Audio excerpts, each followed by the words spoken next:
This episode of the Blerd Mob contains explicit language.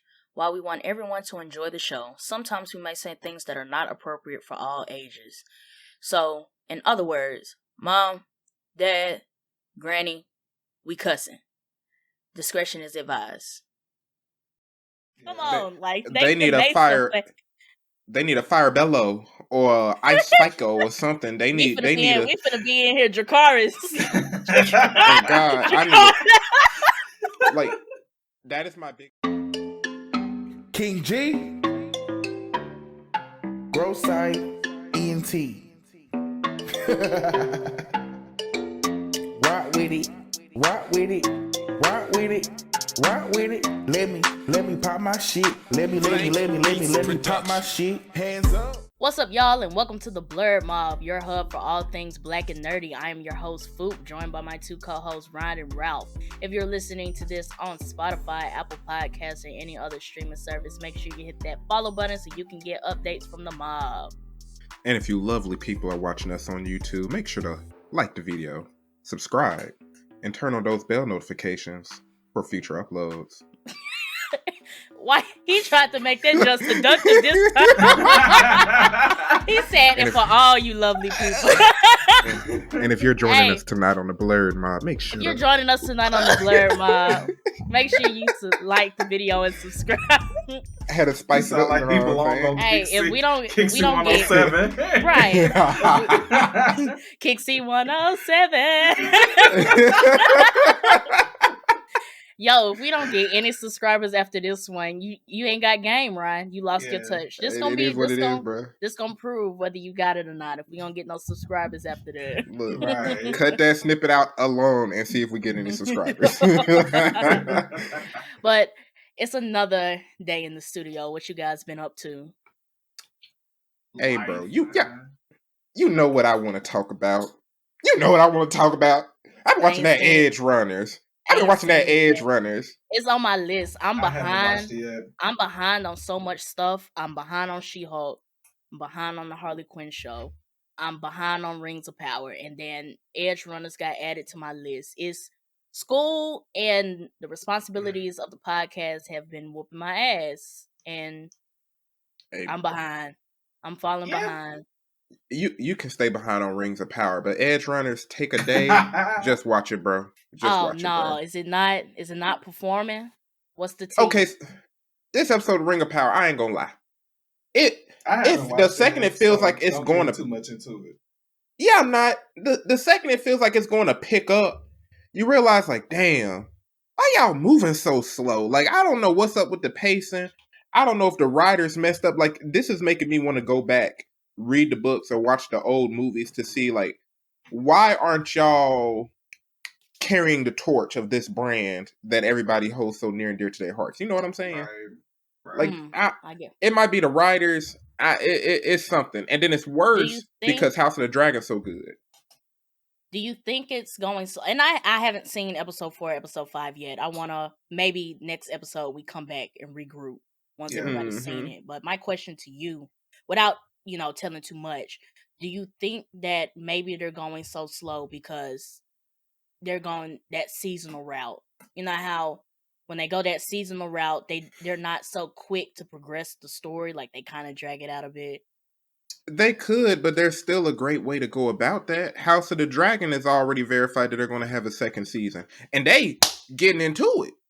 You know what I'm saying? I guess when I look at it, when House of the Dragon is supposed to span almost 200 years, so to get the full story, they do have to jump around a lot. Like we were already seeing in House of the Dragon that they've been doing time skips since episode 1. Mm-hmm.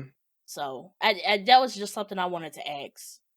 That maybe could that be the reason why it's going so slow? I mean, they kind of did it to themselves by releasing 2 episodes. Even though this might not have been on purpose, they released 2 episodes at the same time House of the Dragon released their second episode. So now they just put themselves in a competition. They had to. I mean, and they not winning. The competition was gonna happen. The competition was gonna happen regardless. Yeah. So they was gonna have to keep up with House of the Dragon some way. So But we the gonna come thing back. is, I don't want to talk too much because I ain't seen the episode. So we gonna come back. We gonna come back next episode, and because I do want to talk about the next 3 episodes of House of the Dragon, and then by the time we get to the next episode, it'll be like 3 or 4 episodes past our last stopping point for Rings of Power. So Okay. I want to come back to that. I do want to update you guys on my music library journey. I finished with Big Sean, and I went to Kid Cudi next, and Okay. Pursuit of Happiness and Day and Night, the only songs Kid Cudi got, bro. I will say this. We being real.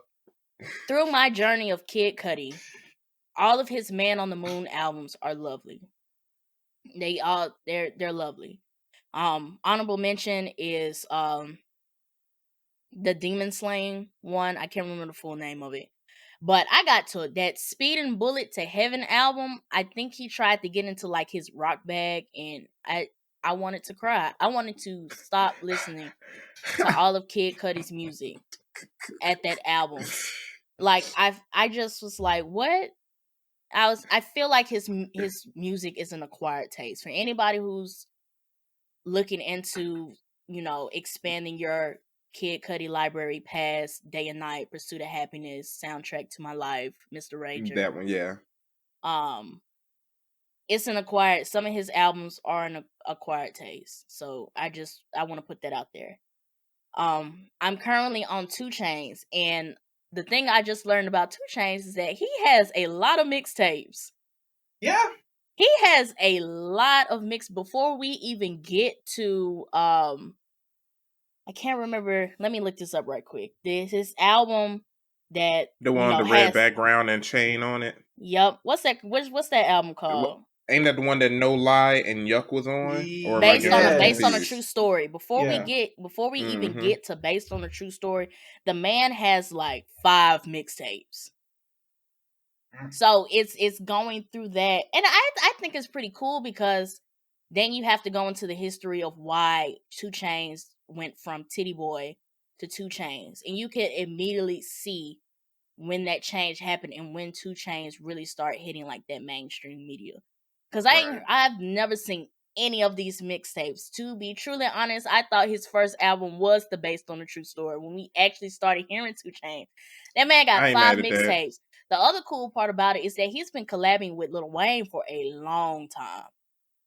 Each one of those mixtapes, I think I'm like on the 3rd or 4th mixtape. He has at least 1 song with Wayne on it. Where's 2 Chainz from? He from the South, ain't it? Isn't he from? I think so. He's from the South. Is he from Atlanta? Yeah, I want to say he's from Georgia. Possibly. I think 2 Chainz is from Atlanta. I'm gonna look that up too. Lil Wayne would show love to people, and it's like him and 2 Chainz always show love for one another. And you gotta remember that 2 Chainz is not young. This man is old. He's been around for a minute. He's been around for a minute. Around. But he is from Georgia. He's from College Park. But man, married with kids, he be on Extravagant Taste on YouTube and stuff, making videos of eating $200 lobsters. He has a I think he has something now that he's doing with his son, and it's real dope, like with the conversation and stuff. Like I respect 2 Chainz to the highest degree. Like when I was in college, he was doing some YouTube show he had that was really, I think it was the one that Ryan was talking about, where he'll like do all the most expensivest or something. It's like it was something like that, yeah. And he'll eat like good wines and all that good stuff. He does some really dope stuff, but I think it's just really interesting to see where he started and where he's at now. So I've been enjoying my 2 Chainz journey just because I remember being there for that mixtape vibe when everybody had like a mixtape. Yeah. And then bring mixtapes back into the album. Bring mixtapes back. Make mixtapes. Some of y'all need a mixtape before y'all go to an album. Yeah, that used to be how it was. It was like a rite of passage. Like you had to remix somebody's song and make it better to be up there. I think mixtapes were more like, this is my demo, because like Nicki started with a mixtape. Nicki started with a couple mixtapes. Drake started with a mixtape. When he remixed a Millie, right? Yeah, folks forget that Drake remixed a Millie and it did go hard. So like, I wonder if mixtapes were the way for people to step in the industry, because now with like how social media, how it is, you could just make a quick little TikTok video, IG reel, or And now you maybe Ice post a Spice. song on You thought I was feeling you? but he's not lying. But he's not lying. He's not lying though. You just have to make something that people can catch on to in 60 seconds, and you're in there. But like, we didn't have all that social media back in the day, so you were either making YouTube videos with you rapping, or you were making a mixtape. Yeah. Mm-hmm. Yeah. But let's hop into our topics for the day. Oh, you had something, Ron? You ain't asked Ralph what he been up to. I'm so sorry, Ralph. What have you been up to? What have you been up to, Ralph? If folks watch these videos, it look like you bully Ralph, bro. You bully Ralph. You me, be no, bully. you No, bully me. oh, me and Ralph fight equally. Me and Ralph fight no, equally. you don't. Ryan. Ralph. I want to say this. I can show you 3 versus Tuesday videos where it is clear that you shitted on Ralph, and it's just you. I got 3. You don't believe me? It's okay. I got evidence. Me and Ralph fight equally. Nah. What you been up to, Ralph? I have been catching up on a lot of my different animes. I did start High School of the Dead. I am yes. Great animation. Yes, great animation. Do not recommend. It must be 18. However, the story itself is actually pretty good, aside from all the animation stuff. I would say it reminds me of a taste of The Walking Dead mixed with kind of like what people were going through for like coronavirus, except it puts it on an extreme pedestal when it comes to watching it, because it's really just an outbreak that just happened, similar to what happened with coronavirus and stuff. So I'm enjoying it. I think I'm like halfway through it, and I've been catching up on Attack on Titans. I'm on season 3 with that, so I will be hopefully caught up by the time the new season comes out in November. Hey, you got till 2023. Oh, I got till 2020. Oh, I thought it was coming out in November. No, they moved it back? that John is Ralph. Now, if Attack on Titan was coming back fall 2022, you know how crazy the TL would be right now? It's just Demon Slayer. It's Demon Slayer, Bleach, Spy X Family, and Chainsaw Man. That's like when winter you hear about Demon 2023. Slayer, I thought Demon Slayer was fall 2023 too. I ain't seen no Demon Slayer news. Yeah, I didn't see it either. The big one's coming back. It's Chainsaw Man, My Hero, Spy X Family, and it's another one. And Bleach. I got Demon Slayer mixed up with My Hero. You're right. Yeah. I got Demon Slayer mixed with My Hero. Demon Slayer and Attack on Titan don't come back until 2023. Yeah. But I was only bringing that up because you got some time, Ralph, to catch up on Attack on Titan. Well, I plan to be done with that by October. So, and on top of that, I will be getting a new place. I will be upgrading.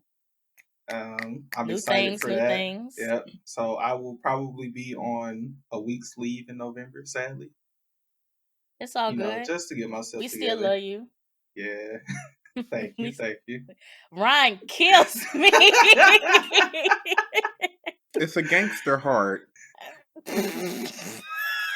What inkling of gangster? You know what this reminded me of? When Ryan, I'm a hustler.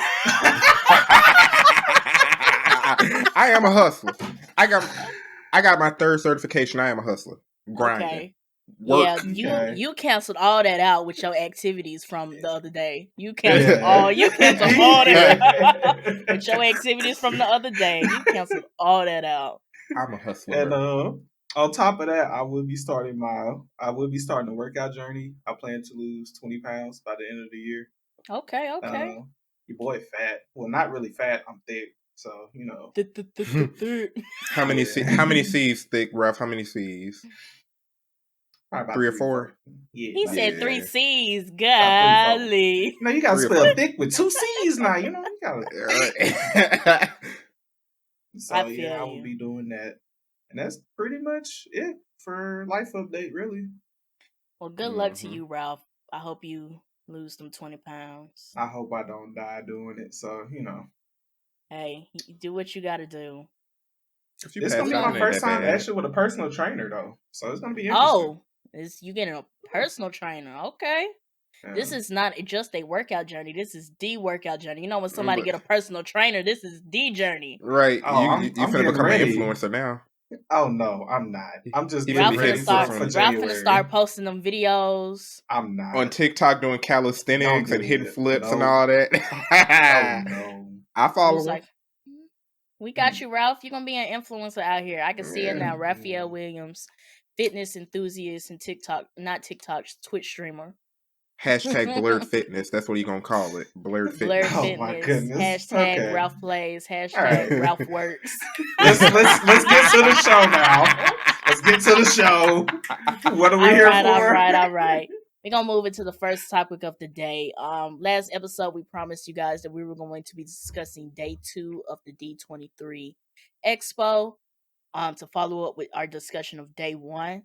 So let's go ahead and get into it. So day 2 of the D23 Disney Expo was an announcement of several Marvel projects and some sneak peeks into a couple of them, and some Star Wars news. So I just want to ask, like, based on what we saw, because we got shown the lineup like a couple months ago. Now that we've getting a little bit more information on some of these Phase 5 projects, what Marvel project are you guys looking forward to? I haven't gotten into any of the series, but Secret Invasion did grab my attention. I don't know if it's just because I like Samuel L. Jackson as an actor or not, but it grabbed my attention. That actually looks like something I might actually sit down, watch, and be like, okay, what Marvel got going on in the TV end of things? It gives that spy espionage feel. So are you like Yeah. into like spy movies? One of my favorite movies is Mr. and Mrs. Smith, so yeah. I feel like that's Yeah. anytime we step into that Marvel realm with like Samuel L. Jackson and like Shield, or like what used to be Shield, or even like Captain America Winter Soldier, like that whole vibe with him, Black Widow, and Nick Fury, it always gives you that spy type espionage type movie. Yeah. Right. It definitely gave me that vibe, and I'm excited for that one too.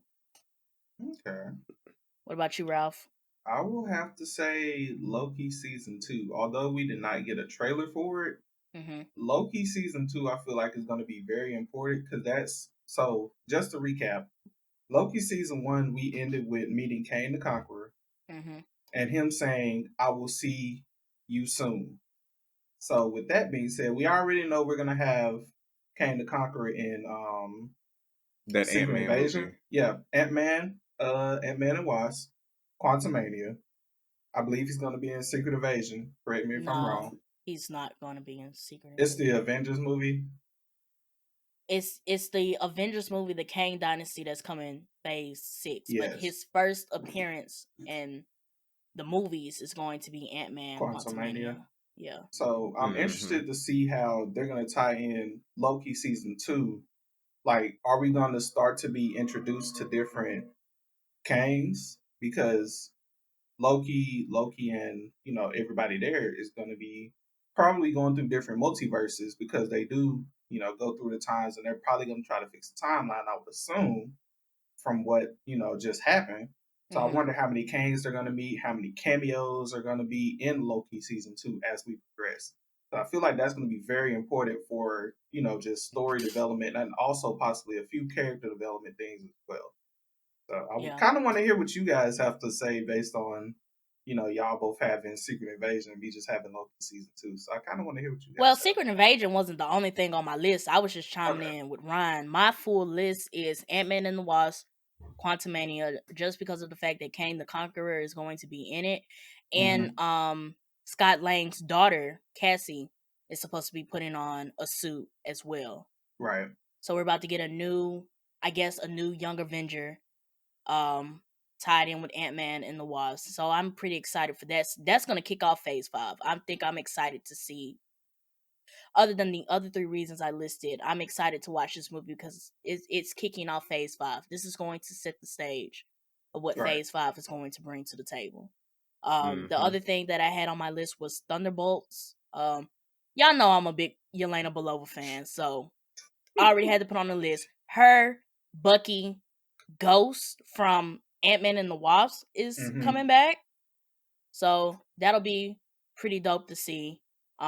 Secret Invasion, we just spoke about that. And then I think that was it. They announced a couple other shows, but they didn't show anything about it yet. Like they talked about the Daredevil Born Again series, and they talked about Echo, but we didn't really get any insight into that. But those are my big three as far as Phase 5 goes, and I'm really looking forward to. I will join you on the Thunderbolts, mainly because we're gonna have Bucky and the U.S. agent in the same room, and I already know it's gonna be beef episode 1. I hate U.S. agents so much. It's just like the first 5 minutes of the video, I just want Bucky to like punch him in the nose, and then it's like beat his face in. Like I for, like, do the not, first like 5, I am 10 not minutes. I'm not a U.S. agent fan. I'm not. But to get on to your Loki, what you was about to say, Ryan? How'd y'all feel about that Percy Jackson and the Olympians announcement? I'm not a big Percy Jackson fan, but I did watch the movies. So what I've been hearing from Percy Jackson fans is that from the trailer, it looks like they're about to do the series justice. And just hearing the excitement from the fans, hearing that Disney is working closely with the writer of the books, because as we've seen, we don't get that a lot when it comes to book adaptations. Yeah. So the teaser that they put out looked good, and it got my interest enough that I will check it out. And then the fact that, you know, Percy Jackson is the Greek gods and all of that stuff. So it'd be nice to jump into that area of fantasy again, because it's like we've talked a lot about Rings of Power and we talked about House of the Dragon, but like it's still fantasy, but this is that Greek mythology side that we about to jump into. So yeah, we ain't seen much of that since Clash of Titans, huh? Right. Nah. Percy, for me, I read the books and I did not get a chance to see the actual trailer or sneak peek of it. So to hear that other book readers are saying, you know, this is going to give it justice, because I probably watched the first movie and I didn't like it. Personally, so I guess I watched the first movie but without reading the book, and it just felt like a book movie, because when Percy Jackson came out, that's when you had like Bridge to Terabithia, Secret Life of Bees, or How to Eat Fried Worms. Like they were making all these movies from books, and that's what it felt like. But so as a book reader, do you think it really competes against Harry Potter? Because I've seen that fly around a little bit. Like, oh, this is where Percy Jackson is supposed to compete against the Harry Potter franchise. I don't think so. No, I mean Harry Potter is pretty much in its own realm in a sense, because they've done it pretty much right to me for a good, you know, pretty much for all the movies. Even though it was a few differences within the Harry Potter books and the movies that, you know, we probably could have been added, except those movies would have been way longer than what they were back in that time. Right. And, you know, back then, movies were not as long as they are now. So I feel like they did it justice. However, hearing again that Percy Jackson, the new movie we're going to have, is going to be... It's a series. Oh, it's a series? It's not a movie? Yeah. Okay, cool. No. So the series itself, I feel like is going to be great, because then they have actual time to explain further what they missed in previous movies, or, you know, maybe mention extra things from the book into those series. So I would be watching it. Yeah. I feel like maybe if they had done the movies right, because I see a lot of people complain about the movies, maybe if they had done the Percy Jackson movies right, maybe it would have been a big competitor to the Harry Potter series. Yeah. Because like Ralph said, like the Harry Potter movies weren't like, they didn't hit on every point in the book, but they hit enough that you could follow the storyline. And the pieces that they did miss, you know, it didn't ruin the story just because they didn't put that piece in the movie. Right. So Okay. I'm but glad to you brought that up. hop back into your Loki bag, Ralph. I think Loki season 2 is going to be interesting. I want to see what they're going to do with Kang the Conqueror in Ant-Man Quantumania before I discuss what I feel like is going to happen for Loki season 2, because you brought up a good point about Kang's variants, and it begs the question of which variant is going to be in the Ant-Man and the Wasp. Is this going to be the same Kang that we got at Loki season 1? Or is this going to be a completely different guy? And now we have to balance 2 Kangs from Ant-Man, and then we have to balance another Kang. Or that might open the door that when we get to Loki season 2, they just start pulling out Kangs. Because now we know it's multiple. Now we've been introduced to multiple and how they get around. So it's going to be interesting. Like, I think it's so many pieces moving because you have the multiverse, and then with Secret Invasion is going to shake the table. The OG storyline for Secret Invasion is basically the Skrulls was kidnapping heroes and were mimicking, and they were replacing them. And they were so like brainwashed and programmed to the point that they didn't even know they were Skrulls. So it just begs the question, like, how long have they been here? How many MCU movies have we watched? And we weren't watching who we thought we were. We was watching a damn Skrull. Bring Iron Man back. Make him a Skrull. He was a Skrull. Bring him back. Bring back Tony. Bring back Tony. Not the Skrull made the ultimate sacrifice. That's who I want. Bring back Tony. No, I think he done. I think Tony Stark done. Yeah, that contract is ended, my brother. I am excited for Phase 5. Also, I don't know where they got this footage from, and this might not be D23, but I want to say maybe it was yesterday or maybe a day ago. Somebody posted a video of leaked footage from Wakanda Forever, and it's gonna be nasty. So, backstory time. You guys remember in the trailer where they had a scene where basically it looked like some militia had found where Wakanda was keeping their vibranium. Remember, they had the guns on the people and they on the ground like, no, don't shoot me. Apparently, they didn't succeed. What we thought happened, like, oh, they got the drop on them. From the leaked footage, they did not get the drop on them. So this scene is Angela Bassett speaking to, maybe it's the United Nations. And she was like, well, I know what y'all thinking. Black Panther is gone, our king is dead, and you just think we vulnerable and we not protected.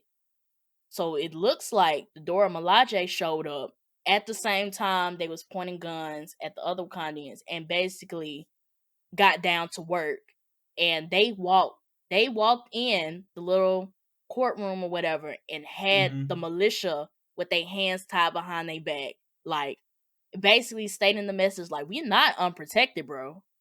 Like, and I was like, "Oh, we, getting spicy. It's getting spicy up in here." I am so excited. For Wakanda Get my Forever. dashiki ready. I'm so excited for Wakanda Forever. Like, I just know it's finna slap. I just know it. I know it. Has there been any word of tickets dropping that you know of? Them tickets probably not gonna drop until October. They usually the way the Marvel movies work, they usually drop the tickets like a month before the movie's actually supposed to come out. So I'm thinking October is when we're gonna get the pre-order tickets for that, and it's gonna be nasty. Oh man! Ooh, we gotta get them tickets. I'm calling all my Blerds. I'm calling all my Blerds and fellow Black people. Like, if you have never bought a ticket to the premiere, this is the one. Like, this is the one, not the two. This is the one. Go ahead, download that Fandango app. Go ahead, download that AMC app. When when it's time to go, it's time to go. Like, Mm. let's do it. I'm so excited. Shoot, since you talking about leaks, you saw that GTA 6 leak? Let's get into it. Let's get into it. I wake up on a lovely Sunday morning and I go on Twitter and I see 5 to 6 videos from GTA 6. So here's the spiel, y'all. On Sunday, September 18th, somebody hacked into Rockstar's classified files and released up to 90 videos of GTA 6 content. On Monday, Rockstar confirmed that the leaks were real. And it's getting to the point where the FBI is involved. Somebody got scammed $100K for what they thought was the source code. And the recent news is that they have arrested a 17-year-old in the UK who is suspected to be the hacker. Man, hire him at the NSA. Hire him. Hire him. Put him to work. Man. Put him to work. I was 90 videos of content. That's a lot. Look, and here's the thing. What's funny? A lot of folks looking at it, they're like, "Oh, the game looks so horrible. It's like it's not even finished." But it's in development, though. It's in development. I saw that too, and y'all make me sick, bro. They're not finished with the game. Like they. Of course, it looks unfinished. Of course, it looks unfinished. Of course, it looks weird. Of course, some of the physics in the gameplay don't look polished because it's not done. Like y'all are judging a game from leaks. And to be honest, it looks good. They had those 2 videos. It looked like it was like a little crime scene at like a cafe. And then them going through a gentleman's club. I don't know if I can say no, I think I can. I don't think you say that. I don't think you say that. He said the gentleman's club. I feel they'll walking through a gentleman's club. And honestly, that scene looked better than some video games that come out now. They had a lot of people in the scene. The colors were there. I was like, it actually looks good. To me, GTA 6 looked damn good. And it's not coming out for like another 2 to 3 years. I heard it was 2023. Yeah, I think it's dropping next year, my brother. I heard 2023. I've heard 2 things. I've heard 2023. I've heard 2025. I've heard 2 years. 2025 is the most realistic. I would say if they do 2023, that would be I'm thinking it'll be GTA 5's 10-year anniversary of that year. And it would make sense to go ahead and release GTA 6 on the 10th anniversary. It would make sense. And if they did do 2023, I'm thinking it's like holiday 2023, like borderline 2024. Yeah. But it's only been in active production for what I think, if I remember correctly, when I was looking up the information, like 2 years. Games like this take 4 to 5 years on average. Most AAA games will take like 4 to 5 years of development, unless the studio's like Ubisoft size, where they have almost 1,000 employees working on one game. I feel you. I heard 2023. I also heard 2025. I'm getting it regardless. So if they got a collector's edition, I might get it. I ain't gonna cap. I do want to talk about that we did get our first look at the female protagonist. Yes. That was one of our big discussions that we had regarding GTA 6. So how did we feel from the leaks? How do we feel about the female protagonist? She thick. I was gonna say that. That's all I got to say. Why she sound like a hillbilly though? I was like, They said a Bunny and Clyde theme. I feel like they hitting on it. She got that country ass accent. Yeah, I feel it though. I think the leaks that dropped of the female protagonist, I think was nice to see because they did stuff of like how she's gonna move, how she's gonna hold weapons, like how involved is she going to be in the missions. Like I think one of the leaks was a part of a mission where she had to defend a police car or drive a police car. So that kind of gave you that insight of like how involved this female protagonist is going to be in the game, and I wasn't mad at it. And I heard it looked like GTA 6. And I heard from switching from one character to the next is going to be pretty seamless in comparison to GTA 5, where it's like a long loading screen switching from like Trevor to Franklin to Michael and all that. Yes, and I also, if I don't know if you guys saw this or not, but do you remember seeing the new shooting mechanics out of a car? Oh, you talking about when the guy was when leaning the out the guy car canted and on he top of was the roof and stuff? yeah, Yes. I saw that video. So I wonder if that's like her Clyde in the story. I think so, because they did highlights on two characters, the female protagonist, and then there was a couple leaks with a male character in it. I think those are both the protagonists in the game. Okay. I would assume so. I would assume, because they just not gonna have no random guy for the level of those mechanics. It's not just gonna be no random guy, right? Doing all that in the car at that level. And also, I would say that's really new because I don't think we actually have the opportunity to get out of the window and sit on top of the car and aim. If anything, we'll just stick our hand out, move back doing and forth, this. kind of. Yeah, like just back here somehow the arm going all the way back, like arm this. bending all the way back. You out here shooting an automatic weapon. So I would say that's really new and that's good. That's something that they incorporated that's going to be very fun to use. And I feel like that's going to be very fun online whenever they do start to do online for GTA 6. That's going to be so useful for people. I feel like GTA 6, like that one piece that Ralph brought up, it's going to be like small little tidbits like that that's really going to take GTA 6 over the top.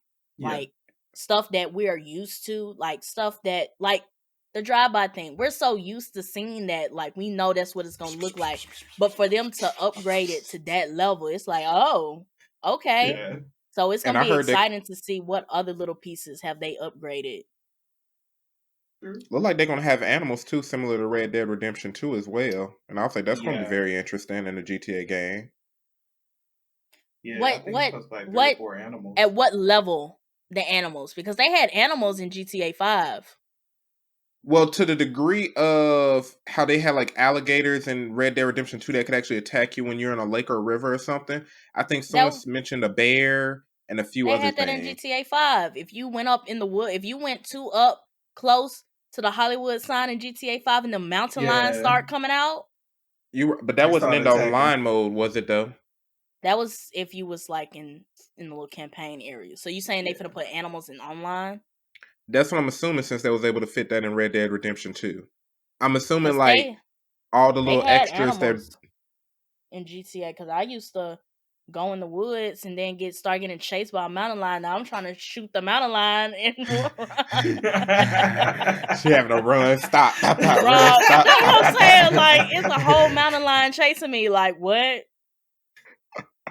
And they had sharks in the ocean. Yeah, they did on some parts. They did.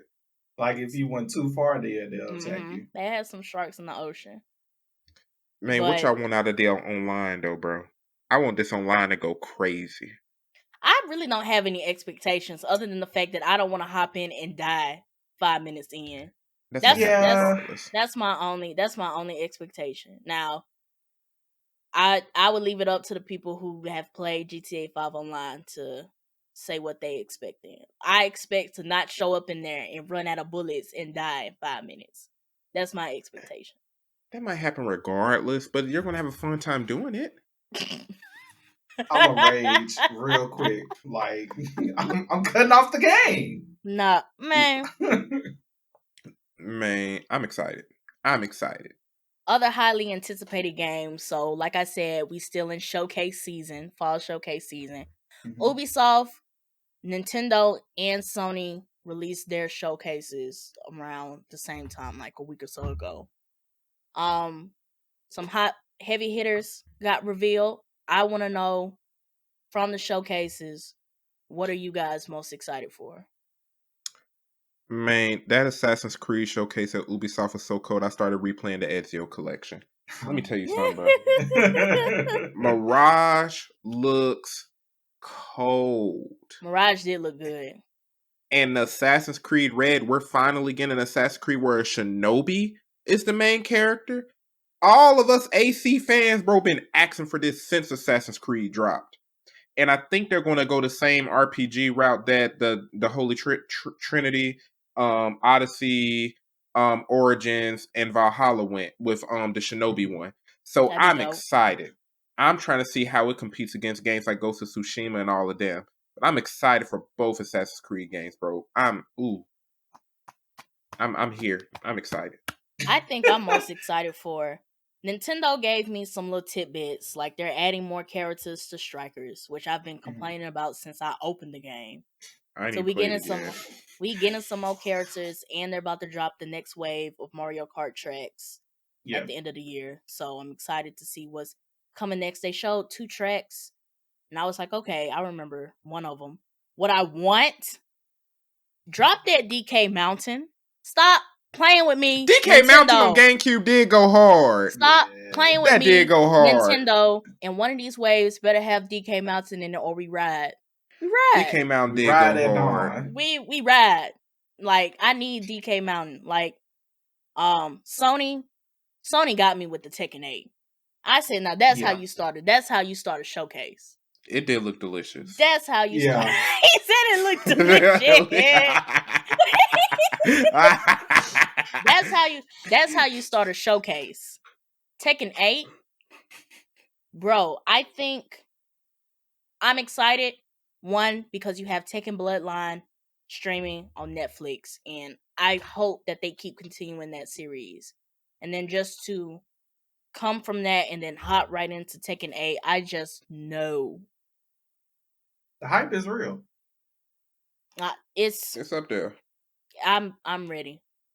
I'm ready. Tekken is one of my favorite fighting game franchises.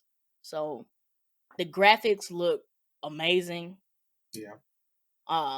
It just, I'm ready. I'm ready to see. I'm ready for them to release more footage, and I'm ready to see the rest of the characters. Right. Like, I want to see, because when they released footage for Street Fighter 6, they also released that they had changed a lot of stuff in regards to, like, the gameplay and the mechanics and stuff. I would like to see if Tekken 8 is going to do kind of sort of the same thing. Like, what's going to be new about Tekken 8? Because I think Mortal Kombat 11 also pushed the limits of the different things that you can, of the fighting game genre. And then now Street Fighter 6 is doing their own evolution. I'm ready to see what Tekken 8 is about to bring to the table. Yeah. I also want to hop into the Hogwarts Legacy exclusive mission. Y'all gonna get tired of us talking about this goddamn game, but I don't care. I don't care at all. I do not care. They don't know that we Harry Potter fans, bro. They just don't know, bro. Y'all gonna get so sick and tired of us talking about this game, but I do not care. Hold on, let me show. They showed a clip of an exclusive mission for Hogwarts Legacy, where it's called the Hogwarts Haunted Hogsmeade something. I was like, oh, they doing some scary shit. What's funny, bro? The consumer in me is upset that they're like, oh my gosh, we're gonna give Sony an exclusive mission. But then I'm also like, I got all 3 consoles in the next gen anyway, so I'm gonna get it anyway. I'm gonna get it anyway. Like They keep spoiling us. I think this is going to be a really good game. I don't doubt that we would have some nitpicks. With this being the first Harry Potter RPG, we're going to have some nitpicks. But I think this game overall is going to be really good. Like, I like all of the elements and everything that they've put into this game. I am not doubting that this is going to be entertaining at all. Just make the combat good. Just please make the magic combat good. I was going to mention that. Now that you mentioned that, normally when games spoil us, something's they missing. Normally fall flat. Something's missing. Something is missing. Why do I think it's going to be the combat? Something is missing. I feel like we're gonna have a limited number of spells, and I am going to. The only excuse that I can give Hogwarts Legacy in that regard is that we didn't even get a lot of spells in the Harry Potter movies. So, like, but again, that's where they need how to would take they some. know how to name it though? Like, how would they They know how to make the spells? Well, no, they need to have some most creative of the freedom with that. spells, most of the spells are derived from Latin. Like lumos means light. Yeah. And things like that. So they could easily come up with more spells. Let's not sit here and act like folks not out here making up fake languages like Daenerys and them, Amelia Clark and them making up fake Dothraki words because they needed to. Like, come Yeah. on, like they They could need a make some. fire. They need a fire bellow or ice spiko or something. They need a. We finna be in here, Dracarys. Oh God, I need a, like that is my biggest worry, bro. Like y'all need some variety. It don't got to be on Forspoken level because I'll have the magic look in that game. But y'all need more than like just 15 spells, bro. I ain't Yeah. finna be doing Expelliarmus all day. With what this they're game, doing, with what they're doing with the game, they're trying to make it more immersive in story. So I think they're gonna give us maybe 15, maybe 20 at most. and I can be upset, but I can't be mad at them because that's what the Wizarding World is. An immersive world with so much detail, so much things that you can do, that the combat in the Harry Potter universe has always fallen short. In the movies, the books, even in Fantastic Beasts, like they always focus on expanding the world and giving you many options of where you could live and what you could do, but the combat always, to me, falls short. So I see it as that's gonna be one of the biggest nitpicks coming out of this game is the combat. But that's where they need to be creative, bro. Like it's one thing if you got 15 spells, but each spell I can use 3 different ways. Because then that's technically 45. You know what I'm saying? It's one thing is you say Leviosa, not Leviosa. But when I use it in this way, one thing happens. If I use it in this way, I find a shortcut through the map, or you use it this way, I can get the drop on an enemy. They need to find a way to make it unique. Because if I'm just throwing out Avada Kedavra and Expelliarmus back to back, and I can't make nothing new happen, I'm gonna be upset. Like you know how they showed like you could use like the little plant monsters and stuff, and how you could use the environment. Hopefully that's great. Hopefully that's great. I think we're gonna have some nitpicks when it comes to combat. I'm not gonna say the combat is going to be perfect. Mm-hmm. I think we're gonna have some nitpicks. I don't think it's just gonna be sorry, but I don't think it's going to be at the level that we were expecting out of a Wizarding game. Right. Just based off what we've seen. But I agree. I still don't think we're going to be completely disappointed with the game. Mm-hmm. I agree. I want it to hit though. And I feel like it is going to hit. I feel like it's going to hit for multiple reasons that we've already talked about, but I think we're going to have those nitpicks coming out of it. And with this being the first Harry Potter game at this level, I think it's normal to have these nitpicks because they could sit and polish this game all they want to, but they're not gonna really know what we want out of this game until it's in our hands, until we're playing it, until they read the blogs, until they see the reviews. So the Reddit threads and all that. Yeah, I have no doubt that we're going to have some issues or some nitpicks with this game, but I think overall, based on what they've been showing us, this is gonna be a damn good game.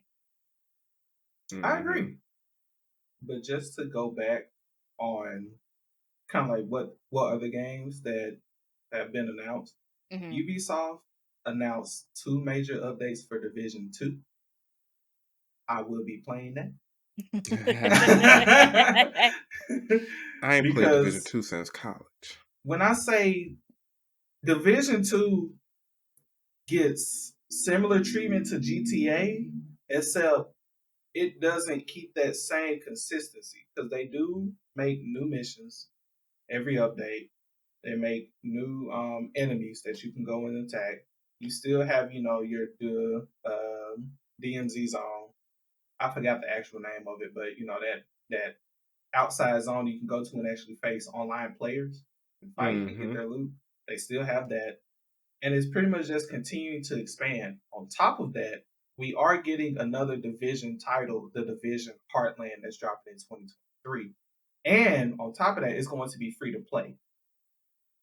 So that's technically like their Division 3, title that they're going with. So since it's going to be free to play now, I wonder how much they're going to expand on it. Because if you know, recently Division 1 and Division 2 you had to pay for. Mm-hmm. So now why do you think they're making this one free to play?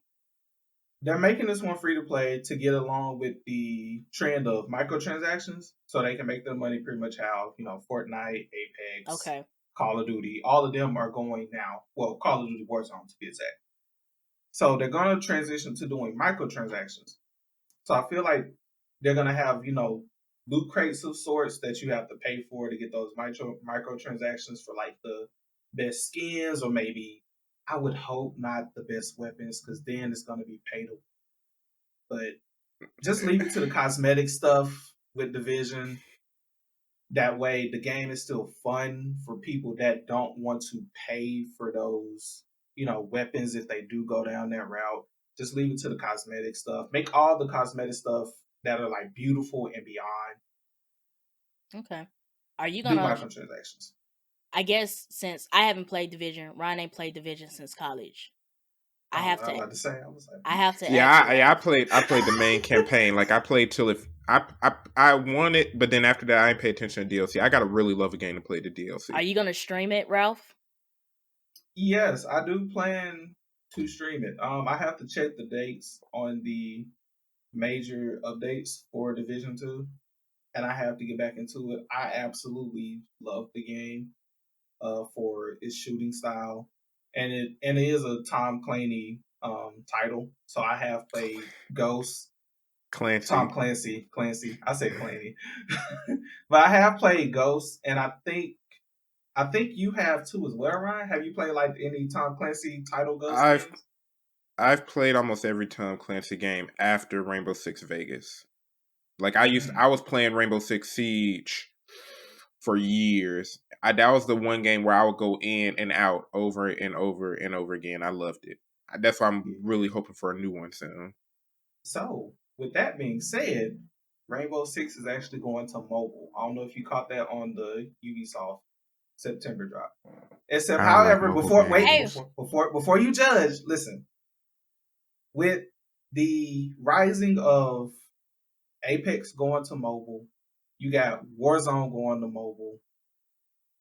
Kids nowadays are actually playing mobile games, and they're actually having tournaments for money with mobile games now. Like it's starting to actually blow up to just more than just get this game and play it. Hey Ryan, how you feel about one of them Assassin's Creed games going mobile? Yeah, it's one of them projects. I think it was Assassin's Creed Jade. Yes. Listen, bro. I was so mad about Jade. I forgot to touch on it because I pushed it to the back of my head. They're doing like Imperial China. The next best thing to Assassin's Creed in feudal Japan is Imperial China with samurai, and y'all are putting that on mobile instead of giving it a AAA console experience. Like y'all basically. He upset, y'all. It's like I can't get. It's like when you. I'm trying to make a good analogy, bro. It's like when you go to a birthday party and you get this amazing cake. Y'all know it's going to come to food for me. You get this delicious cake, but then you find out there was also some really good ice cream that your mama could have got you, and she tells you, I didn't get it for you. I got it for your friend who also had a birthday that we couldn't make it to because I felt bad. And we'll celebrate the same day. Like, B word, I want the cake and the ice cream. I want both. Don't half-ass it. Like you said, I want Imperial China in the console release. That's what I'm saying. Like, I wish they said, not only do we got Assassin's Creed Red coming out probably like a year or two after Mirage, we got Jade coming out like 2 years after that. So y'all get feudal Japan and I feel you. I thought it was real. I don't know what it is, and maybe it's because of what Ralph said about the statistics and the younger generation and the mobile games and what they've been doing with it, which make them push one of the Assassin's Creed's title to mobile. But Assassin's Creed was not on my list of games I saw going mobile. It wasn't. Nah. I think we can all agree there. It was. I think we all not, agree. out of all the games that I could see being transferred to that mobile game realm, it was Assassin's Creed was not. I just feel like Assassin's Creed is so intricate. Like you have to have it on console. Like yeah.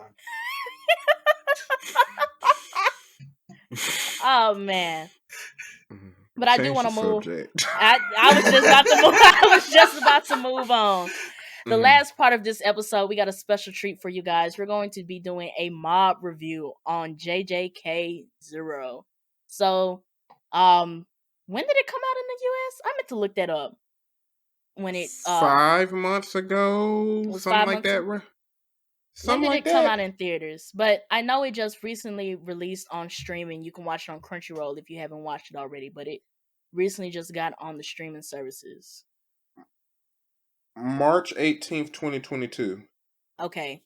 So theatrical 6 months release was March 18th, and then a couple days ago it released on the streaming platform. So Ralph saw the theatrical release. Me and Ryan waited until it dropped on streaming. So here we go. JJK mob review. The first thing I wanted to ask is, we've all seen JJK season 1. We all expressed our opinions on that. After watching the movie, does this make us excited for JJK season 2?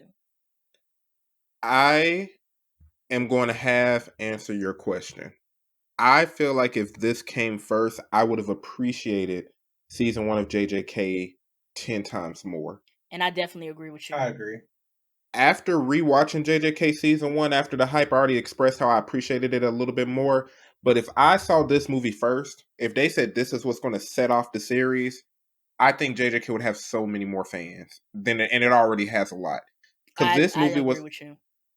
This movie not only introduced us to the big bad, who I feel like ain't get a good explanation in the regular season 1. Yes. It also expanded more onto the characters, gave us more love and appreciation for the upperclassmen, like Maki and them. It let us see their little relationship dynamic, not relationship as in like intimate relations, but like the friendship dynamics. And it was a well executed movie, but I can't help but say that I even appreciated this movie a little bit less because it came after the series, season 1. I feel like I would have. It was out of order. It was just out of order in my opinion. I give you that. It gave me that Black Widow deja vu. Like I can't fully appreciate Black Widow because in hindsight her story is over. But to go to JJK 0 is that I liked the movie. Like as soon as the movie went off, I was like, I want to watch this again. But I definitely agree that if JJK 0 had dropped first, then I feel like my opinions for JJK season 1 would have been a little bit different. Like if this was my entrance into JJK, I would have been satisfied because it, like Ryan said, I felt like the movie gave a little bit more information on a couple aspects that were missing in the series. Like you even get a little bit more information. I got a bit more understanding of how the curses work. I got a bit more understanding about how people use the curses. I got a bit more understanding of like through the story with Yuta, how they form, how you can imbue them in objects, how you use them, how you exercise them, and then even with the big bad, like how he was using curses. Like you get that full explanation of how this one thing can be used different ways. It's kind of like what we got from OG Naruto when they started introducing ninjutsu, genjutsu, and how that can be used in all different kinds of ways. Yeah. So it made me excited for season 2, but it also, I think it encouraged me, other than Ryan's opinions on his rewatch, it made me really want to go back and watch season 1. Yeah. But I definitely agree with Ryan. I definitely think this should have been released in order. But I get it to where maybe releasing an anime movie first to get people involved in the series, because the series gave the hype to the movie. So let's talk about if JJK0 had dropped first, would that hype have been there for like the first season? Well, I got this question for I don't think Ralph, so. but I'll ask you, Ralph. In the manga, this is canon, correct? Like, that isn't JJK0 technically the first manga volume as well? Yes. So I'll say this: if they went the route of not even making this a movie, and the material for Zero came out first, I think it would have went really well that way as well. But my question is that, yes, if it would have been episodic like season 1, then yes, it would have got the hype. But my question is, if they had released JJK0 as it's being released now as a movie, I don't think JJK would have gotten the hype that it got with season 1 that led up to the hype of when JJK0 was released. No. And to even add on to that, JJK0, when I say I spent 2 or 3 months trying to get this JJK0 book, I got every book except the JJK. And that's crazy because I found the book and got it in 2 days. I think it was 1 day. I think it was a 1 day turnaround. Put your headphones back on, Ralph. Don't walk. No marketing, but oh my god, he walked off. No free advertisement, but buy your manga through Right Stuff Anime, bro, and you'll get everything you need. He not you even telling there. The wrong person. He didn't walk away. Ralph, don't walk off again. But back to the movie review. So the other thing is that this is the 4th highest grossing anime movie in the US. This is behind Pokemon. I think it's behind like 2 Pokemon movies and Demon Slayer Mugen Train. I see why it's in the top 4. I see why it's in the top 4. Damn, I got to the end and I was like, I want to watch it again. Like I see why it's the 4th highest grossing anime movie in the US. Yeah, it was definitely good because even out of the movies you comparing it to, like when I'm thinking about good anime movies, I'm thinking of recent Sword Art Online movie. Mm-hmm. I'm thinking Mugen Train, which made me cry. Mm-hmm. And I'm thinking of My Hero movies, which were kind of like, except for that one because of that wolf character, that Chimera character. That last My Hero movie was blah, blah, blah. Yeah. But in comparison to the other anime movies, it did good.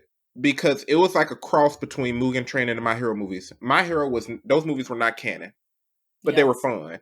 Mugen Train was so canon that it was essentially the following arc to the first season. Yeah. This was essentially a prequel, but still canon. You didn't have to see it to enjoy the series, but it was canon and it came first. Yeah. It did a good job. It was so fun to watch. Yeah. It was I guess seeing like what Ryan said, getting that backstory to like the upperclassmen, because when we get to JJK season 1, Maki, Panda, and Toga, yeah, they're already, high classmen. They've been doing this for a minute. But then we get to see them in JJK0 with their first starting off with like Maki like really struggling with her wanting to prove herself. I'm sorry. I thought I was muted. She hit that split. So you ain't smile when she hit that split. I will appreciate this. I would say this. Maki is a bad bee. There we go. That is a force to be reckoned with. And I just love that even in her backstory with her first starting out at Jujutsu High, that she was always that determined. Like she was that bee. Like, but you get more insight into that. And then you get more insight into basically, I guess I would say that the movie focused heavily on Jujutsu High than the season 1 did, because season 1 was Itadori. Like, we're at Jujutsu High, but the focus is mainly Itadori, the adversaries, and them trying to not let Sukuna out. But I think the movie did a good job on focusing on the school, like the things that they do to get up to the point that they are. Like, you see the training, them doing the 1v1s, the missions that they go on just to get experience. Right. So even the big fight and seeing all the other sorcerers and how many are actually out there fighting curses, that made me go, okay, this ain't just a small group of like 20 people. Like, no, it's like an undercover army out here fighting curses. That made me enjoy the world a little bit more. Like, that was immersive. And that's what I was saying. Like, through the movie, we got to see like multiple ways that people were using curses. Like, we get to the 2 girls where one of them was using her cell phone. Like, and even how they talked about the history of curses, like when old dude saw Yuta was the main character of this one. Mm-hmm. How he had Toga's like mark on his mouth and on the speakerphone on the loud mic, and at our earlier part they talked about all the different forms of using curses with the different logos and symbols. I was like, oh, so this technique has been existent for years. Like the concept of using curses and the different techniques passed down through different families and clans has been open for years. I feel like we didn't get that depth in season 1 of JJK, which made me appreciate this movie. Exactly. Like, even finding out at the end that Yuta and Gojo were related because of that lineage, like, that was dope. Like, we were missing that piece in JJK of like, what is it about you curse users? Like, where did this stuff come from? And like, you get that backstory and you get all of that information. Like, I truly appreciated what bloodlines play a huge part. Exactly. Like, them explaining how all of it worked, because I think the big thing in the movie that they were trying to solve is like, how did Rika get cursed? Like, how did Yuta end up with Rika cursing him? And their whole thing was like, they think Rika cursed him. But then they flip it at the end. It was like, no, Yuta made the curse. And then they go into, and that's where you get into the explanation about, you learn that people in high tense emotions can make curses. Like, even when the scene when they went to the elementary school and they were like, curses like to hang around here because people have a lot of memories here. So then you get to understand about how curses form and where do they gather. Mm-hmm. And not just we pulled up to this random building and it's curses in it. I was like, okay. And now we live in here. Exactly. And the fact that he's like from a strong lineage explains why he was able to create such a strong special grade curse and then utilize it. Like, okay, he's not just some omnipotent ass hero and we got him now. Right. Now, I would say out of all the fights in the movie, what was your most favorite fight? The end him fight. Him against Suguru. Him against Suguru Ghetto, yeah. That right there, when he talked to Rika, he said, Rika, listen, I will give you everything. If you just give me, I will give you everything. I felt that in my soul. If you just give me your power right now, he said, we gonna be together forever. If you give me your power, and Rika was like, let's go, and they turned up so bad. When her eye opened up, she was like, you love me? Yeah! They turned up so bad. I said, yeah. I think I like that fight too, because of the point that Ryan had brought up later about he was using other people's curses throughout this fight. Like, so we pretty much get a beneficial of learning what Ghetto does, because we don't know what he does in season 1 because we don't really get to see him in action. Yeah, because he wasn't fighting. He was he feels like more of a multi-dimensional antagonist now. Like, he's on the Voldemort type. He's not just evil. He's more so like Voldemort. Like, hey, curse users, we're the elites. Yeah, we should be dominating the world. He's pretty much all for one, and Gojo is one for all. Yes. Yeah. And I like that too. I like getting that backstory between Gojo. Like, they were best friends. Like, they grew up at the school and stuff. But I like it that this was more like a Magneto, Professor X type situation. That their beliefs is what drove them apart. Like when it got to the end and they were having a conversation, like Gojo was like not in the business of like wanting to off him or whatever. It was just that this had to happen because we see Jujutsu sorcerers and how they serve society different ways. And Gojo is giving me Dumbledore vibes when he told Suguru like, oh, you meant to send you to here. It's like, well, I knew you weren't just gonna off these Jujutsu High students because you got some. I trusted you not to kill them kids. And I was like, what in the Dumbledore sacrificial lamb type? What? So you could have went there and fought, but you was like, let me help you to this way. But it also gave, I think this movie also gave dimensions to different characters too, because like Ron said with Geto, he's not just that evil antagonist. Like he has a bit of like, because in the movie, even though at the end he declared war, the first time we see him in the movie, he's helping an old woman and her daughter get a curse, even though he used the curse for himself. It's like, you know, he's not like, he's a bit. He called them dimensional. monkeys. He did. He did. Why is monkeys always the slur for I don't people? know. Like versus Frieza. Now it's him. Like what's up with that? Like why everybody gotta be monkeys? Hey. But I guess, and then we get to see a different dimension to Gojo too. Yeah. Like Gojo was like, you know, I'm on the side of righteousness, but you be doing some shady stuff too. We see you. We see you. He's self-serving. He's more so an anti-hero than anything. I just want to say, when he threatened those secret guardians, he's like, I'm gonna come back. He said, hey, you're gonna have to deal with me. He said, I'm on Utah's side. He said, if it come down to it, I'm on his side, and y'all know how I get down. But the funniest thing, because I remember when the theatrical release of the movie dropped, it was one fight that everybody was like, oh my God, why are they doing him like that? When Gojo fought Miguel on that roof and towed his ass up. Like, you did not have to tear, Gojo, you did not have to tear up that man. You didn't have to tear him up like that. I was like, Gojo, why you could have picked somebody else. Why the black man though? Why? It's giving. It's giving racially motivated. Yeah, that's it. Racially motivated. And on top of that, because why he beat that man ass so bad on that rooftop? No, like he could have pinned him down, teleported himself somewhere very far away. Like, why? You could have beat somebody else up first. He told his ass up. The way them blows was going, I was like, yo, you ain't have to fight him like that, like for real.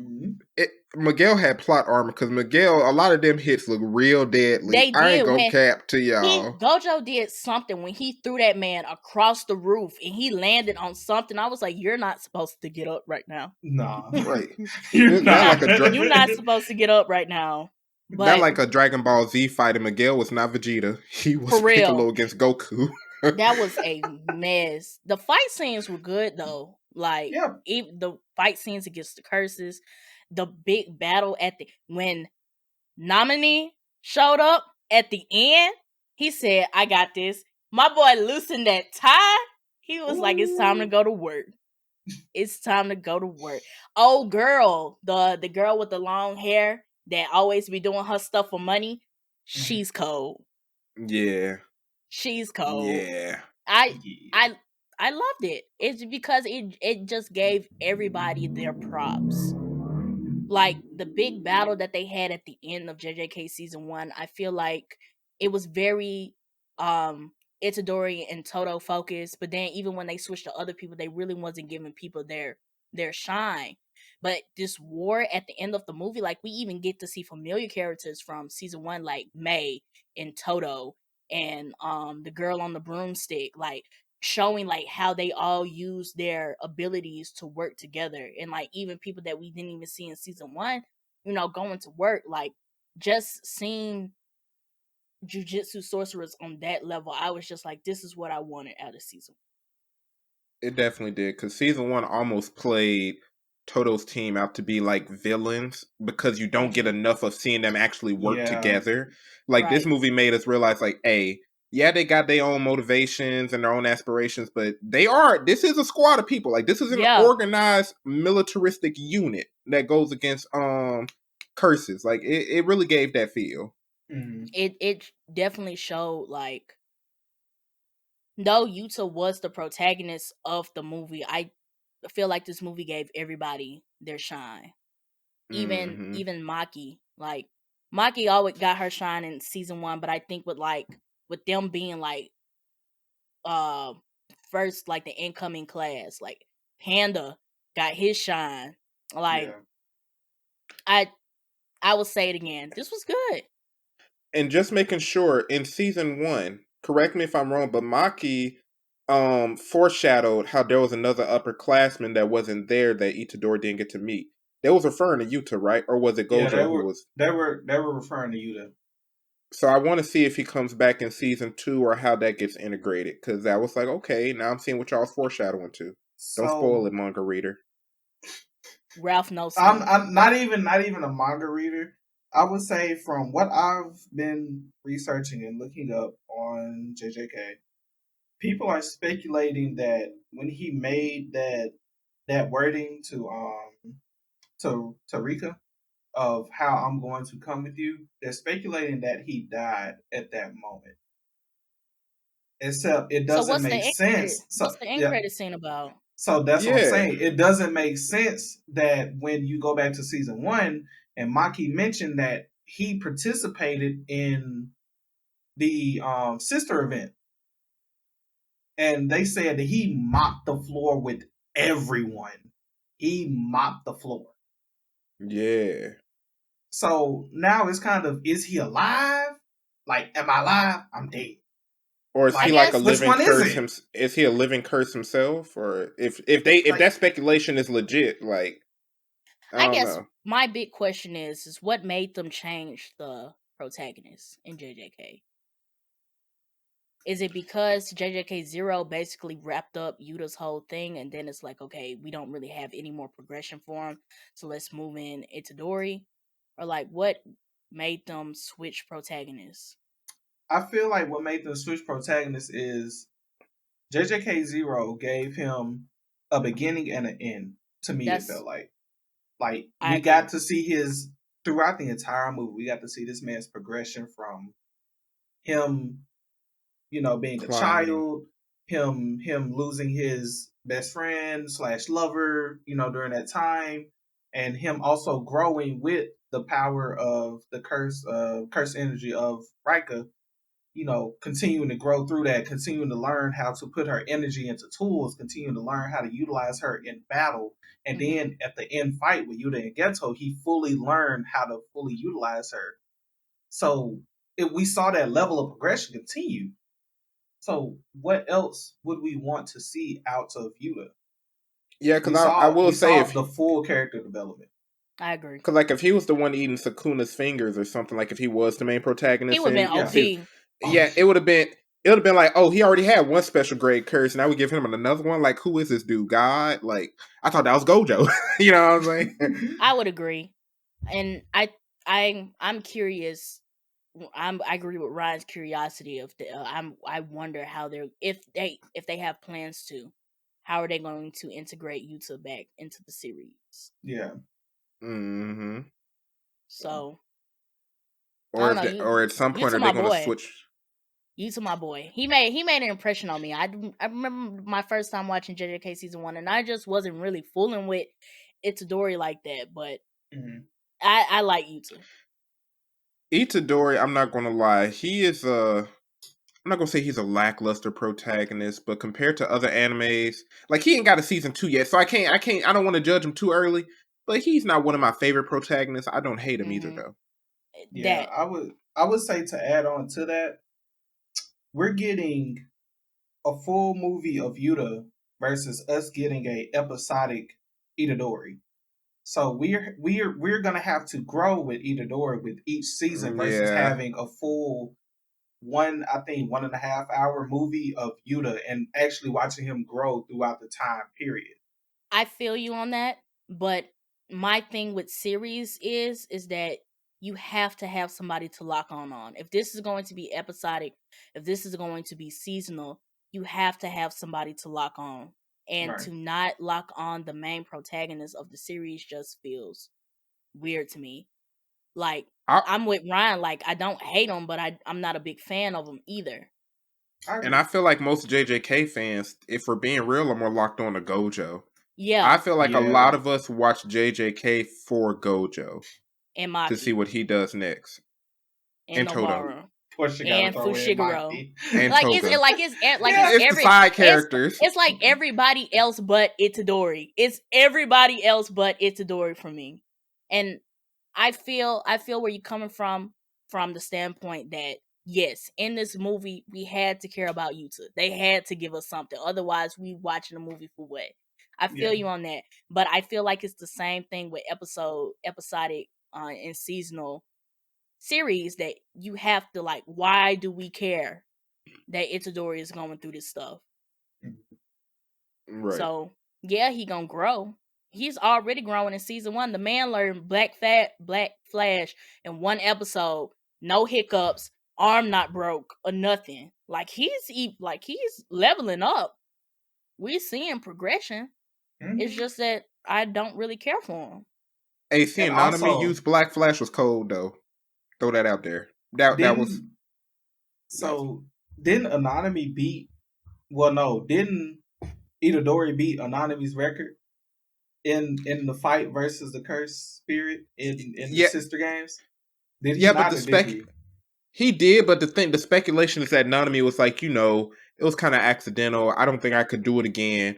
But if you watch this movie, it seemed pretty effortless.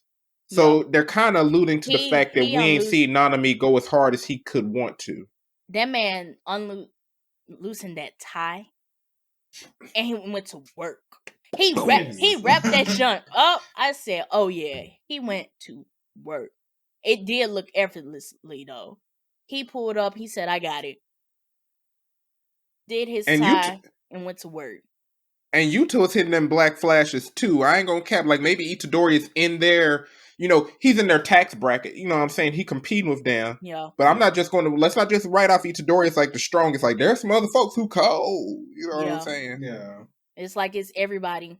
Then it's Itadori. Yeah. Like Itadori cold, but they cold too. Yeah. Itadori got to climb up the ladder for me. He got to climb up that ladder. And then Toto taught him Black Flash, like was teaching it to him. So I wonder if Toto can execute on it really well. Yeah. I feel like it's so much that we don't know about Toto. I really do. It's season 2. Season 2. I will be watching. I think this movie fully got me in there because this movie was really good. I see why it's in the top. I see why it's in the top 4. I do. Y'all go watch that Sword Art Online movie though. The Sword Art Online Progressive. I know the series gets some slack, but it was an amazing movie. Where can we watch it? Is it streaming yet? Yeah. See, now he ain't got no answers for us. He want us to go watch a movie that's not even out there. Hulu? It should be on Crunchyroll. I ain't gonna lie, because they got a follow-up coming up. It should be on Crunchyroll. Okay, well let us know. Let me know. You let me know. Yeah. You come back next episode and let us know. Look, keep talking. It's not on streaming yet. I feel like it's not streaming yet. I feel like they did the theatrical release and now we waiting. Yeah. That's okay. It's all right, Ryan. Oh man. It ain't ready yet. It's all good. It's on Hulu. It's on Hulu. So it's on Hulu. Okay. Arya of a Starless Night. That's what they saying. It is on Hulu. Okay, we'll go see. I'll let you know. I added on to my backlog of stuff I gotta watch. Yeah. But do we have any final thoughts on JJK Zero? If you haven't watched it, go watch it. Mm-hmm. If you happen to have not watched JJK yet, in general, like even season 1, watch Zero. Go watch season 1 of JJK. I was just about to ask that. Now that everything's streaming, what order would y'all recommend people getting into JJK?